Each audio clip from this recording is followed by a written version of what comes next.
नमस्कार। स्वागत है आपका माय इंडियन एस्ट्रो में। नवग्रहों में चंद्रदेव को माता एवं रानी के समान माना जाता है। चंद्रदेव अगर कुंडली में किसी भी प्रकार से पीड़ित हों, पाप कर्तरी में हों, अशुभ योग बना रहे हों, तो जातक को कई गंभीर चुनौतियों का सामना करना पड़ता है। ऐसे जातक में मानसिक बल की कमी होती है, किसी भी कार्य में मन नहीं लगता, माता को कष्ट होने लगता है, घरेलू सुख की भी कमी रहती है।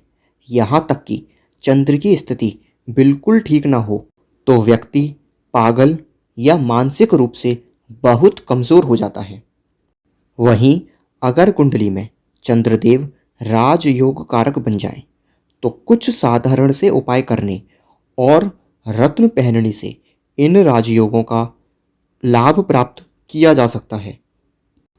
अक्सर ये देखने में आता है कि अगर कुंडली में राजयोग मौजूद हैं और उस ग्रह की दशा भी आ गई हो, फिर भी इसके फल देखने को नहीं मिलते हैं।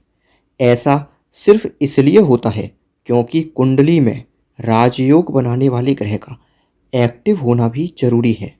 अगर यह ग्रह बलहीन हो या किसी भी प्रकार से एक्टिवेटेड नहीं हो तो उसके लिए तत्काल ज्योतिषीय उपाय करने चाहिए ताकि आप चंद्रदेव के द्वारा दिए जाने वाले बुरे फलों से बच भी सकें।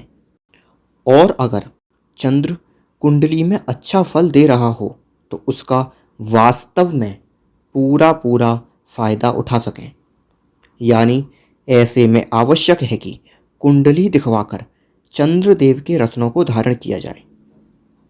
शास्त्रों में ऐसे कई रत्नों का उल्लेख है जिनका सीधा संबंध चंद्रदेव से होता है। हालांकि ये सभी रत्न चंद्र ग्रह से जुड़े अवश्य होते हैं, लेकिन इनको धारण करने की विधि अलग अलग होती हैं। उसी प्रकार चंद्र ग्रह के इन सभी रत्नों का फल भी अलग अलग होता है। कुंडली में देखकर वास्तव में जिस रत्न की आवश्यकता होती है सिर्फ उसे ही धारण किया जाता है। अगर हम चंद्रदेव के कुछ प्रमुख रत्नों की बात करें तो गौदंती, सफ़ेद हकीक, वाइट सैफायर, मून स्टोन, मोती आदि कई ऐसे रत्न हैं जिन्हें पहनते ही लाभ मिलने लगता है। अब अक्सर लोग गलती ये करते हैं कि चंद्रदेव के लिए इन सभी रत्नों को बराबर मानकर कुछ भी धारण कर लेते हैं, फिर अच्छे से परिणाम नहीं मिलता तो ज्योतिष एवं रत्न शास्त्र पर ही प्रश्न उठा देते हैं।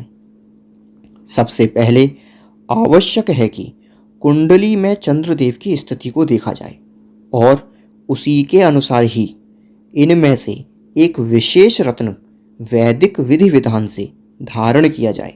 इस प्रकार चंद्रदेव के रत्न को धारण करते ही आपको तत्काल लाभ मिलने लगेगा। इसी के साथ आवश्यक है कि ये सभी रत्न कुंडली में मौजूद योगों के अनुसार ही पहने जाएं। हर एक रत्न के भी अलग अलग उपभेद होते हैं।